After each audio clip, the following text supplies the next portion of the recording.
Welcome to the Not Old Better Show, the show covering all things health, wellness, culture, and more. The show for all of us who aren't old, we're better. Each week, we'll interview superstars, experts, and ordinary people doing extraordinary things, all related to this wonderful experience of getting better, not just older. Now, here's your host, the award-winning Paul Vogelzang. Thank you and welcome to the Not Old Better Show, Art of Living interview series. I'm Paul Vogelzang. You know, today's conversation begins with a trail, not the Appalachian Trail, although I've been on that. Not the Pacific Coast Trail. Been on that too, though, for a long, long time. Not some faraway adventure reserved for 20-somethings with ultralight gear and unlimited time. This trail winds through Wisconsin, of all places, through forests, prairies, wetlands, farms, glacial landscapes, small towns, neighborhood bars, and the kind of places most of us just pass by too quickly. It's called the Ice Age Trail. It's just a fascinating story. I think you're going to enjoy our guest today, Melanie Radzicki McManus. She hiked it in 36 days, 1,100 miles, one foot in front of the other, enough miles to place her among the elite group known as the 1,000 Milers. But this episode is not really about mileage. It's about what happens when a person in midlife discovers that adventure is still available. That ambition does not expire. That nature can challenge us, steady us, surprise us, and sometimes change us in ways we struggle to explain. Melanie Radzicki McManus is the author of 1,000 Miler, Adventures Hiking the Ice Age Trail. It's just a fantastic book. We're going to talk about that. Melanie is a long-distance hiker who has logged more than 1,000 miles and is working her way through all 11 of America's national scenic trails. And here's what I especially loved about her story when she shared her book with me. It's just so perfect for our audience. Melanie does not preach one perfect way to hike. You don't have to be a camper necessarily. You don't have to carry a huge pack. You can walk a mile, 10 miles, or simply begin again, one foot in front of the other. For adults over 60, that message matters because the trail is not only out there in the woods. Sometimes the trail is recovery. Sometimes it's courage. Sometimes it's purpose. So today we'll talk about hiking, but we're going to talk about aging. We're going to talk about women in the outdoors. We're talking about community, fear, joy, and the adventures still ahead of us. Melanie Radzicki McManus joins us next, right here on the Not Old Better Show, Art of Living interview series. Melanie Radzicki McManus, welcome to the program. It is really so great to talk to you. I'm excited to talk about 1,000 Miler, your book about adventures, hiking the Ice Age Trail. Welcome. I hope you're having a great day. Thanks for joining us. Oh, thanks for having me. I always love to talk hiking, so I'm thrilled to be here. Well, it's great. I love hiking too. My wife and I have a dog. We love to take him out. We have lots of trails.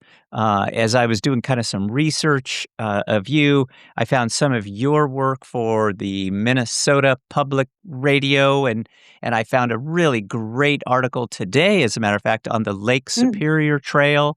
So all of these, issues of trails. We live very close to the Blue Ridge Mountains. Lots of great things for you and I to talk about. But kind of before we jump in and get to all of your records, which are very impressive, we'll talk about the bears, we'll talk about blisters, trail angels. I think all of that's really good stuff. But I want to start with a question about discovery, because I think one of the most surprising parts of your story is this idea that you really was kind of in your backyard. And what I'm referring to is just as a travel writer, the Ice Age Trail was just very close to you, kind of hiding there in plain sight. So what happened to you when you first learned about it, and why did it grab hold of you so powerfully? Yeah, it was crazy. I had heard about the Camino de Santiago in 2009, a pilgrimage route in Spain. Okay. And I went over there, hiked a portion of that, fell in love with looking through for markers in the countryside and wrote a bunch of articles on it, created an app in the early days of apps. So I was flying back and forth to Spain twice a year to hike more of the trail and keep creating this app so people could hike it who speak English and not Spanish. And then one day in late 2012, a running friend of mine said, "Oh, yeah, do you remember the Ice Age Trail here in Wisconsin? It's like the Camino you love." And I said, "No, I've never heard of it."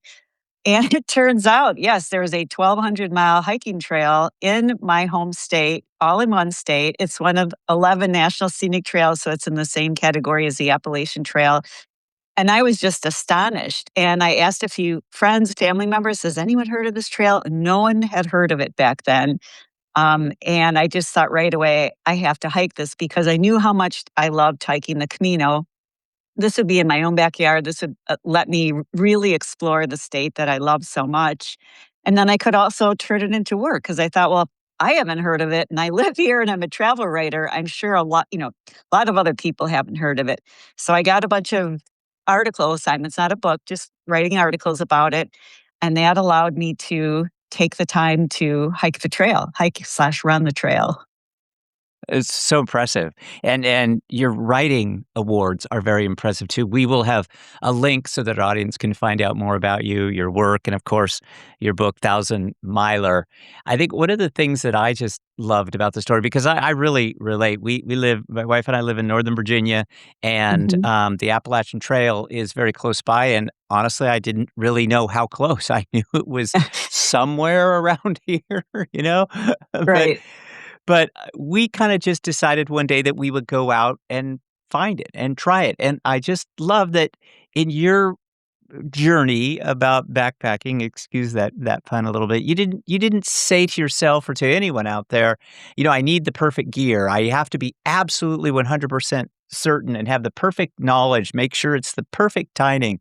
You just found a way, and you kinda describe it as going 0 to 60, and it wasn't necessarily a traditional backpacking kind of identity. So what gave you the permission to really jump into this and to try something as big as the Ice Age Trail? Well, I was fortunate in that I had been a runner for many years, and I had done some marathons and some ultra marathons. So I knew, and from my experience in Spain, I knew I could do it. I talked to this running friend of mine, Jason. He set the first and only at the time fast packing record on the Ice Age Trail, which is a niche thing where you just try to walk or run or both a long distance trail in the quickest time as possible. So I talked to him a little bit and he said, you really can't train for something like this other than doing some long hikes and runs on the weekends ahead of time. But again, because I had been a runner for so many years and done longer distances, and I'm kind of I don't know if stubborn is the right way to call myself, but if I set a goal, I will like literally kill myself achieving it. I won't let myself Yeah. quit. So I thought, well, I just know I'm not gonna. I mean, I might have bad days and think I hate this, but it's never gonna make me just quit. I knew I would just keep going till I set my goal or finish my goal. Yeah, well, congratulations on all of that. I think so many in our audience, 50s, 60s, 70s, they might just kind of think to themselves, "Oh boy, I missed my window to do all of that." What would you say to them? Oh, absolutely not. I mean, when I started this, I was, I think, 50, 51, something like that. So not super old, but certainly not young. And you can do anything you set your mind to. I mean, of course, if some people have certain physical limitations, maybe you can't do certain things, but especially with something like hiking, if there's a big hill or a difficult path, you just go more slowly. It's walking essentially, and in the Ice Age Trail, especially, we do have a lot of steep hills in Wisconsin, but we don't have mountains. So I knew I wasn't going to be scaling some mountain or doing something, super dangerous or challenging. But I think people so often um, sell themselves short. There's a woman right now on the Ice Age Trail. She's younger, but she has a pretty bad case of cerebral palsy, and she is hiking that trail. She can only do very, very, very small bits at a time.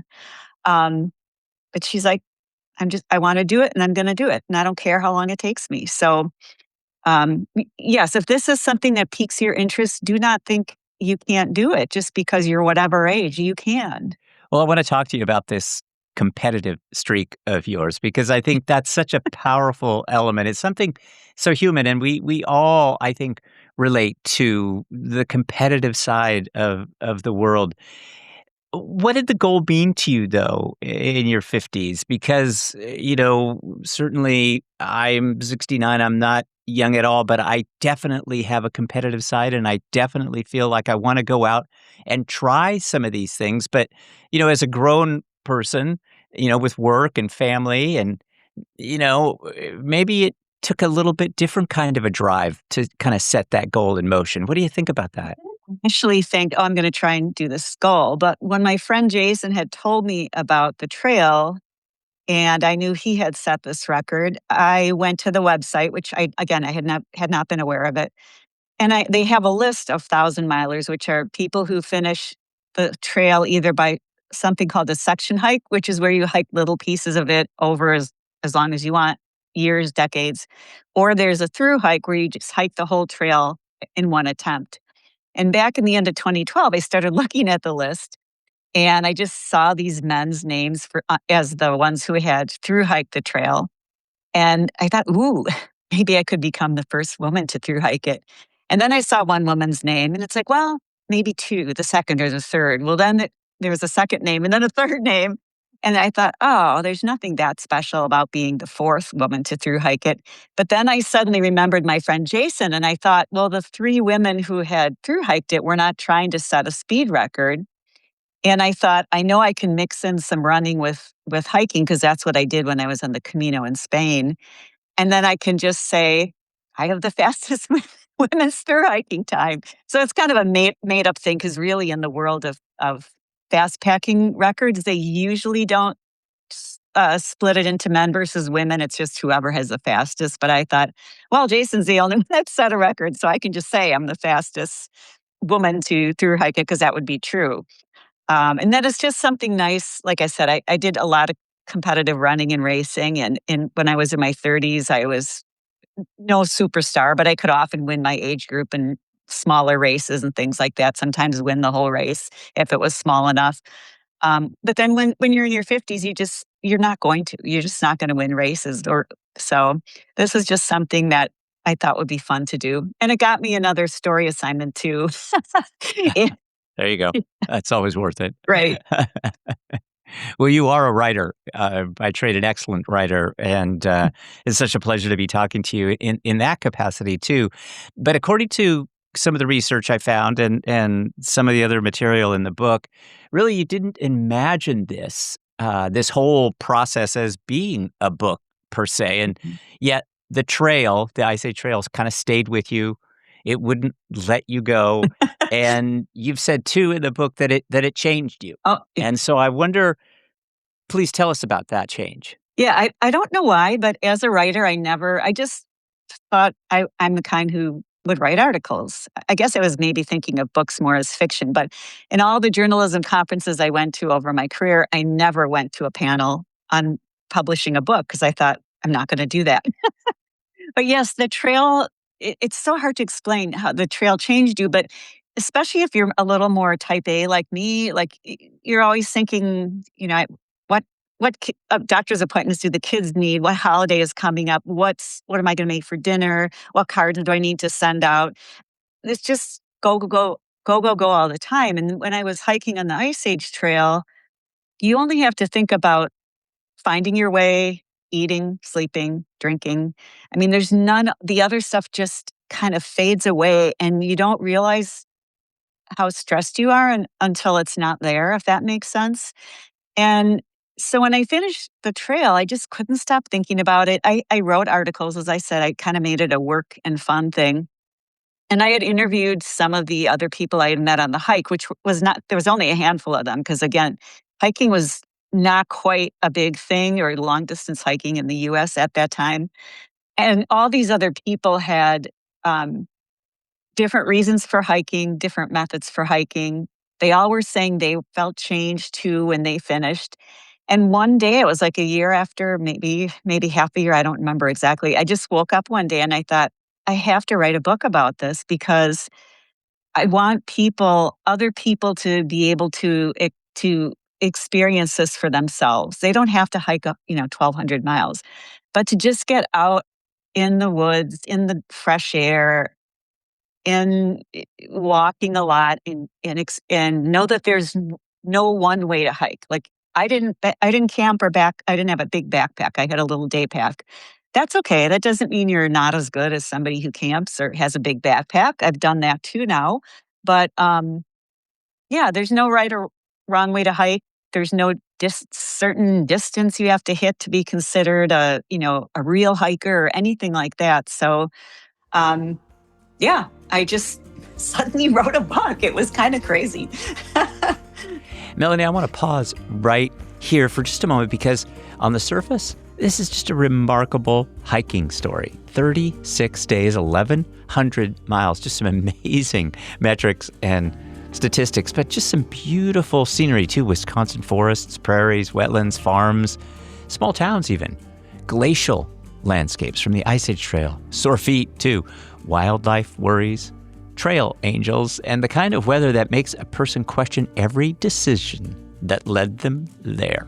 But underneath all of that, there is something bigger going on in this story. This is really a story about permission. Permission to begin later in life, permission to do adventure your own way, permission to use help if you need to, permission to stay in motels, take shuttles, hike sections, and then come back, rehike them, or move on to another section. Carry less weight in your pack, walk a little slower, or simply start with the trail closest to home. That's what we did on the Appalachian Trail. And for our Not Old Better Show audience, I think that matters deeply because at 60, 70, 80, and beyond, we hear so many quiet messages about limits. Be careful, slow down, stay close, don't overdo it. Some caution is wise. Absolutely, we honor that. But your story, Melanie, reminds us that caution and curiosity can live together, that aging well can include ambition, that the outdoors is not reserved for the young, the extreme, or the perfectly prepared. So I want to turn now from the miles themselves to the meaning underneath the miles. You've said it, there's just no one way to hike. For many of our listeners, that may be the line that opens the floodgates. We'll be right back with Melanie Radzicki McManus. Stay tuned. And the book, of course, we're talking about is 1,000-Miler Adventures Hiking the Ice Age Trail. Melanie Radzicki McManus is our guest. And I think one of the things that I enjoyed about the book was the inclusion of some of these other hikers along the way. Of course, we talked about Jason, talked about the first through hiker. You also talked about in the book a combat veteran. I thought that was really touching and many more. Why was it important for you in the book to talk about others and not just focus on you in a memoir type fashion? Well, to be honest, a lot of the days that you're hiking by yourself, nothing interesting happens. And not talking to anyone else. So there's no dialogue. So there's that whole thing. And I have read some people's books where they just write exactly what they did every day. And it's just not that interesting. But mainly because, as I said a little earlier, all of the people I met had really different reasons for hiking and different methods of hiking. And I thought, it'll be more interesting if I use my hike as kind of the thread that holds the story together. But I can throw in some history so we know what these trails are and how our trail got started. Throw in these other people's stories, and that would just give a more full experience of how you can hike the trail. Again, the different means of doing so. And hopefully everyone who reads it will see something of themselves in one of these other hikers.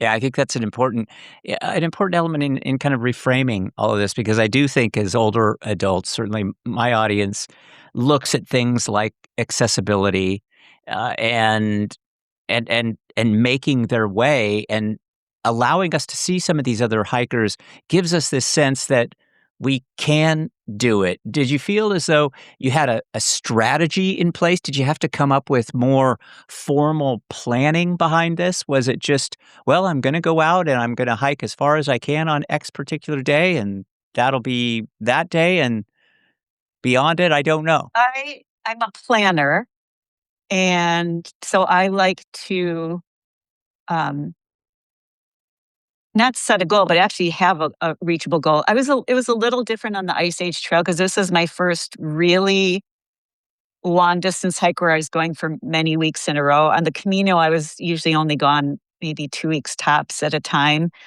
But in general, for my hikes now, like I know my pace. I mean, things always go wrong. So you can get bad weather that will slow you down or bad chunk of trail or whatever. But I do kind of like to plan where I'm going to be. I would say more often than not, the other hikers I meet are more casual or they have more time. Um, so they don't necessarily care where they end on a given day. So, that's certainly a valid way to attack a hike too. And I should say, well, there's two people you'll see hiking trails: older people like me, or the young kids who maybe will hike the trail, say right after college before they start a job, or they're in between jobs, or they take a sabbatical to hike a long distance trail. I think the people more in the 30s, 40s are probably a little more bogged down with their jobs and kids at home. But there are a lot of older people hiking, a lot. Yeah, and it's so impressive. I mentioned the article that I found about the uh in today's Minnesota Public Radio, and really the featured photo within that article was of two older women hiking that particular. It's only a 40-mile trail, but they're doing a through hiking version of that. So I want to talk to you. I want to, because you mentioned older people and younger people. I want to kind of drill down into it and ask a gender related question. That's about women and the outdoors in general, because long distance hiking, as you say, and certainly you say so well in the book, it can be liberating, but there's also perhaps some real questions about Hmm. safety, maybe even isolation. And so I wonder if you'll tell us from your experience on the trail, do women in particular face long distance hiking challenges more so than men? Are there physical, logistical, cultural, or even psychological issues that some of my audience are going to need to kind of factor into some of their thinking about long distance hiking? I know for people new to it, there definitely are a lot of women who say to me that they're afraid of men and safety. And I always say, I would much rather be in the middle of nowhere by myself in the woods than say walking in, I live near Madison, Wisconsin, than walking in downtown Madison at night. Um, Not to say that you shouldn't be careful. You do have to take a lot of safety precautions, but more often than not, the men I mean, I can't even think of a negative incident with a male I've had. Most other hikers are just lovely, helpful. They love to help you with anything you're having trouble with. Um, but there is, I mean, for some women, that really is something that is holding them back, which is a little too bad, or animals. But while I've seen many bears, for example, on the trails, I've seen rattlesnakes in some of the trails in the Southwest. Um, I've heard a cougar, my first cougar last year. Most, animals generally run away from you. And the only time I've had problems, ironically, one was with, it's not a groundhog, it's something like a groundhog, but it lives at a higher elevation. And I think it must have been rabbit or something, but it did not want to let me pass. And I had to end up spraying it with, luckily I had some mace on me. After calling my husband from the mountaintop saying, how do I get around a groundhog? And he Googled and said, it just says walk around it. And I'm like, but it's hissing at me and its fur is sticking out and it's snapping its little, big teeth. So it's just ironic that none of these other big scary animals I ever felt threatened by, but then this like little groundhog type thing. was the one. So I guess I'm rambling a little bit, but all this to say, I do think women are held back a little more. That being said, there are plenty of women out there too. So I think um, just read up on safety strategies. Definitely have devices on you where you can communicate with other people, and in emergencies, have people know where you are. Go with somebody else if you don't want to go alone. But it's not like there are roving bands of men in the woods trying to assault women hikers or anything like that. No, I think this is very helpful. In particular, it's interesting to hear you talk about, bringing mace along because I think, as we're researching some of these, we're making some plans about doing some long distance hiking. I think we do need to think about, some practical safety habits. Just factor that in. There's no Right. need to go overboard necessarily, but I think mace is a great idea. And actually, now that I'm thinking of it, the much more dangerous than regular animals are like farm dogs. A lot of trails, people might not know this, a lot of these long distance trails are not 100% finished. So you often have to go off onto a road for what they call them different things, roadwalks, connecting segments, whatever. But and if you're in the country on a country road and passing not even always a farm, a home, sometimes there are dogs that the owners don't have leashed or behind a fence or something. And they can be very aggressive. And I was always afraid to try spraying mace because I thought, it comes out in like a little stream, and what if it's not enough for a big dog? But some other hikers told me, actually, one famous woman who finished hiking, she did a through hike of the North Country Trail, which is almost 5,000 miles, and she was, I believe, 75. Joan Young, she's a famous hiker. But anyway, she said, get an air horn. It tends to scare most dogs and they'll run away. Well, I had never heard that. I was blowing whistles. I was not throwing, like waving my trekking poles and trying to like look really big.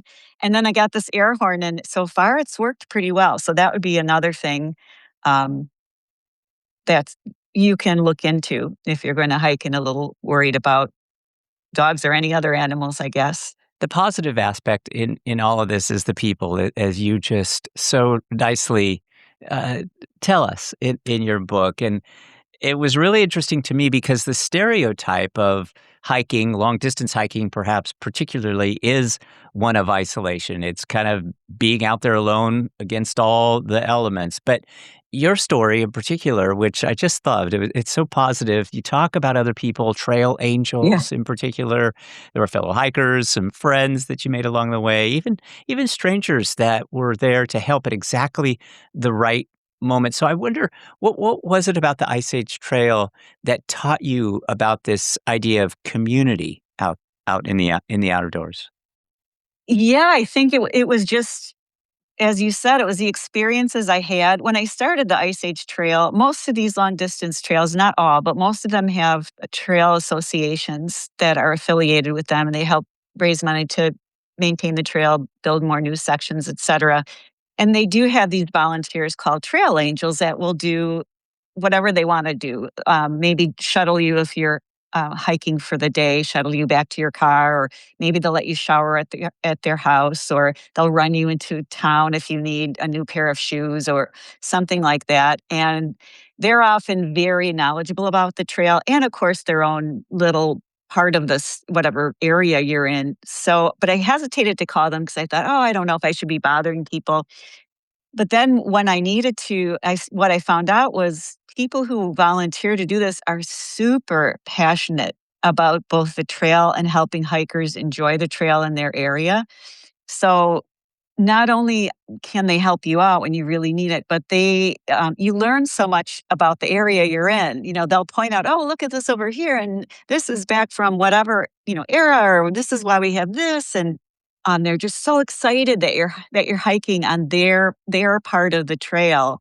Um, so that has just been so rewarding. And again, the, the people that are you just see how good most people are, because I had someone tell me on the Florida Trail, be aware of the men, like the men in Florida are crazy. And every time I had a bad incident with a dog on a road, it was a man driving by in a pickup that's like blocked the dog and like helped me out. And there have been so many other kind people. On one long stretch of road, my friend was supposed to drop water for me and she didn't think it was necessary. And it was in the 90s. And I would just went up to, random doors and farms and said, Can I have some water?" And "Oh, yes. And what else can we get you? Can we put ice in the water? And, what are you doing?" And, "Oh, that's so interesting." And people are just so kind. And sometimes you can get caught up in whatever and someone cuts you off in traffic and you're like, people. But actually, it really restores your faith in humanity too, because you will just run into the kindest people, whether it's trail angels or other hikers. I had a young woman that was helping her friends on a trail, but she was a hiker too. And she's like, "Your backpack is way too heavy." And so she told me all about which backpack I should get. And it's one where it's a company, they make it by themselves. It's like a two-man shop or one-man shop, I don't know. And she just discussed everything with me. "Here, you're going to want this pouch here, have them add one here, do this, do that." And I'm still texting with her now, like 9 months later, and I just got the new pack. So people just are so kind. You really make the point of that, and you refer to the towns as you're going through them as gaining something, certainly economically.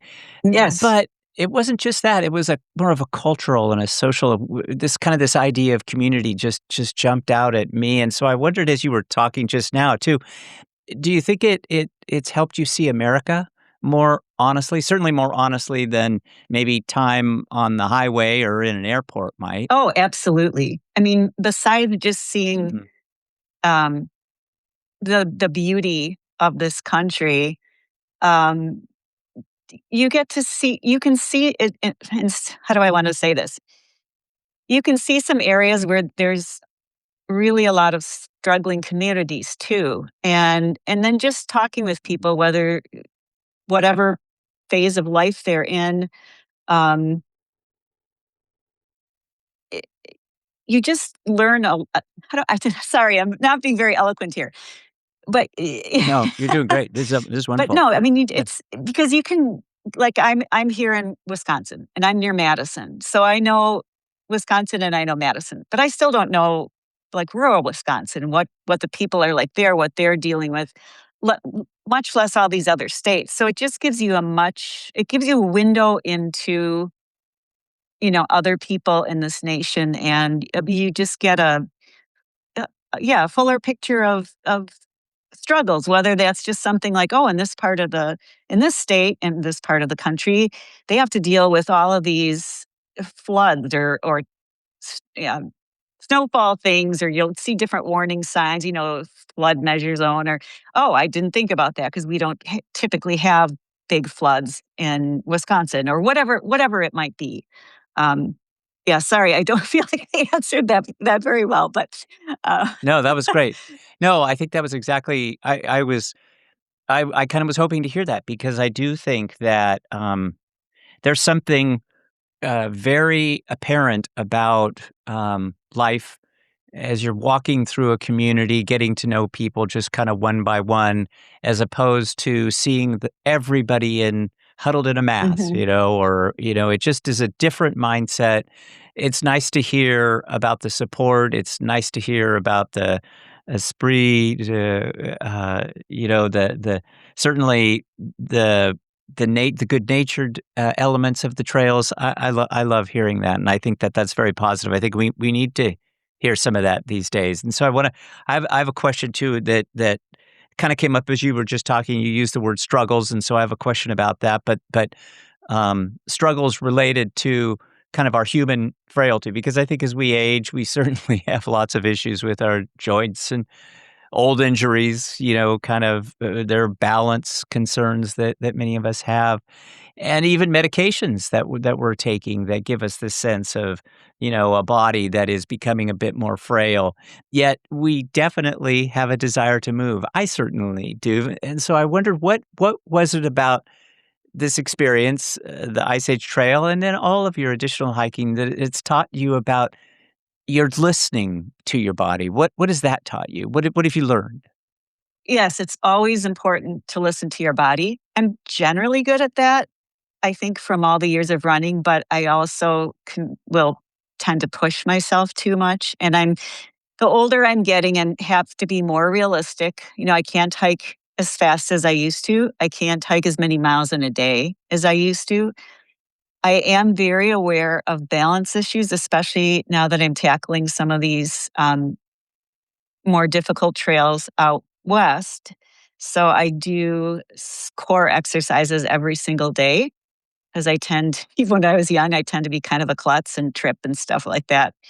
I also have to be really careful now because I sadly have that really thin, crepey skin that you can get when you're older that can um, just rip and then it bleeds. It's not a bad, wound, but I don't know if your listeners, some of them I'm sure will have this condition. You can just hit into like a bush or something, and all of a sudden your arm is really bleeding and it doesn't stop for like 3 days. Sometimes even if I had my backpack on one shoulder and I pull the other one on and the strap would scrape on my arm, all of a sudden it's like, oh no, I'm bleeding again. So I have to be very mindful of that and to always wear sleeves when I'm hiking and just have lots of bandages. Um, and I need a knee replacement now. The doctors say don't get it yet because it doesn't hurt. But it's very weak on the uphill. So I just have to know that if I'm hiking in a group, especially, I'm going to be slow on the hills and they're going to be waiting for me at the top. But you can still you can still do it. You just have to again know your limitations, know what you might need to bring with you. Like I said, with my skin, I know I'm going to be have to be very careful about that. You know, every time I'm hiking, even around the house, I can have accidents, Yep. but it shouldn't stop you. It just shouldn't stop you because The all goal. this. No, I'm sorry. sorry. I was just You going to go. say, there's so many Yeah. studies out there. If you look, that will tell you the benefits of being in nature, whether it's a tiny park in your city or out on the trail. They're too numerous to go into here, but there are many. And also now they're saying how bad it is to sit. And even if you did a 2-hour workout in the morning and then sat all day, that's still bad. Like you should be the latest I heard was every half hour you should get up after 25 minutes and walk around for 5 minutes. So really, probably one of the healthiest things you can do as an older person is do some walking. You don't have to hike 100 miles or even 5, but move around. That is going to help us as we age far more than probably almost anything. I want to ask you about the subject of trail names.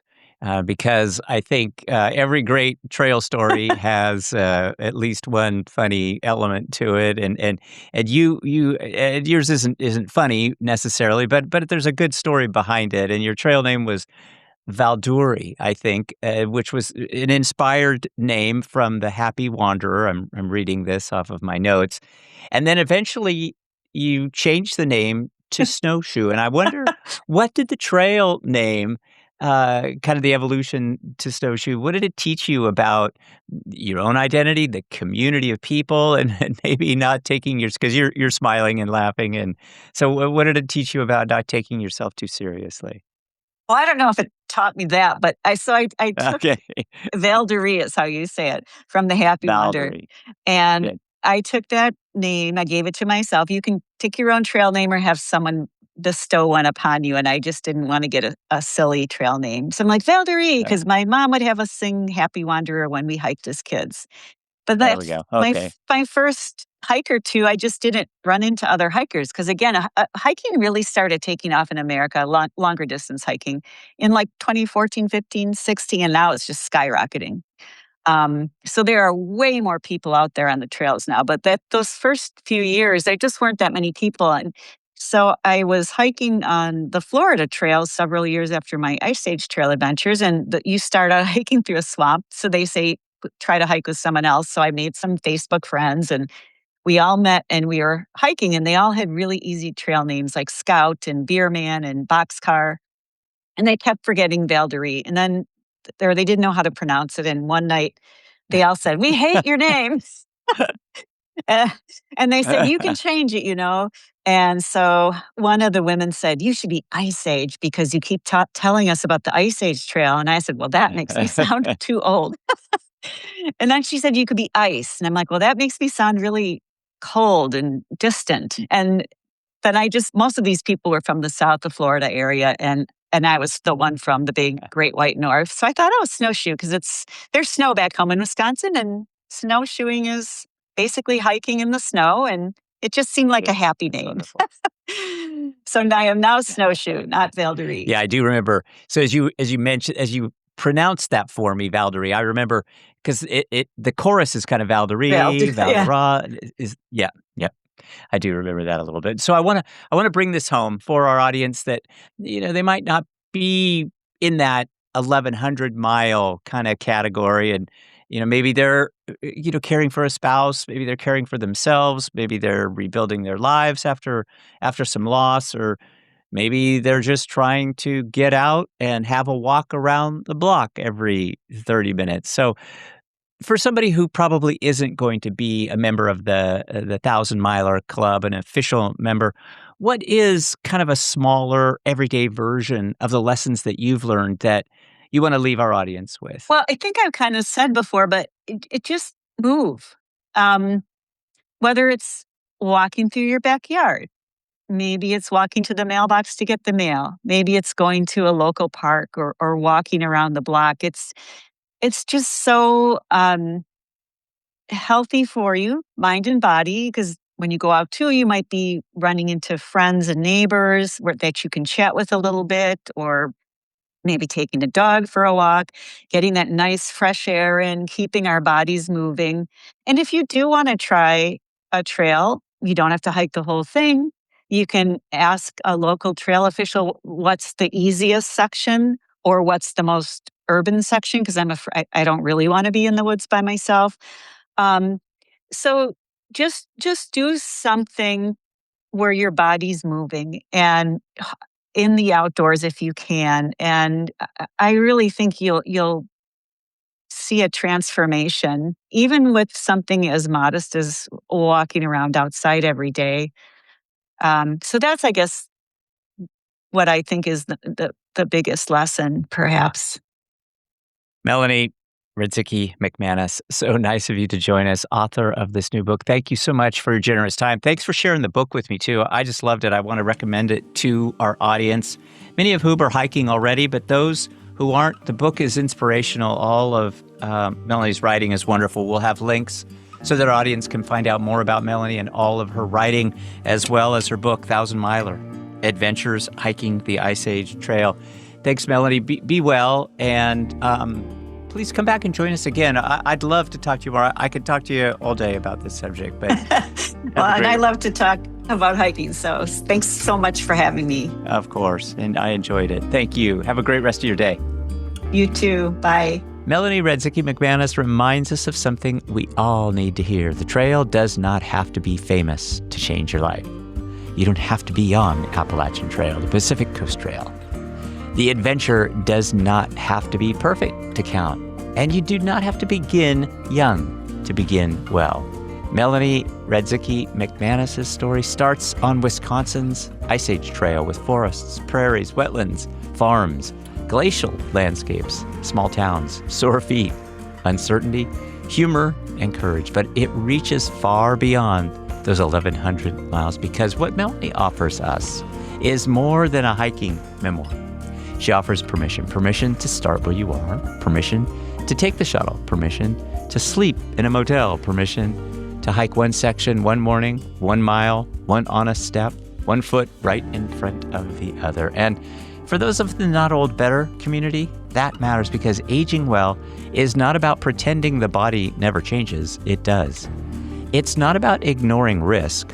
We don't. And it's certainly not about chasing someone else's definition of toughness. Aging well is about staying curious, staying willing, staying connected to the world outside our front door. For some, that may mean a long, distant trail. For others, it may mean the local park, a walk with a friend, a safer pair of shoes, a walking pole, a clinician's green light, a first step after a long season of sitting still. Melanie's message is generous and practical. There is no one way to hike. And maybe that is true of this stage of life, too. There is no one way to be strong. There's no one way to be adventurous. No one way to keep becoming. So today, think about your own trailhead. Where is that? Where's the place that you have been meaning to begin? What is the small adventure still calling your name? And what would happen if this week you answered? My thanks to Melanie Radzicki McManus, author of Thousand Miler, Adventures Hiking the Ice Age Trail. I'm Paul Vogelsang. This is the Not Old Better Show. Thanks for listening. Be well, everybody. Let's talk about better. The Not Old Better Show on radio and podcast.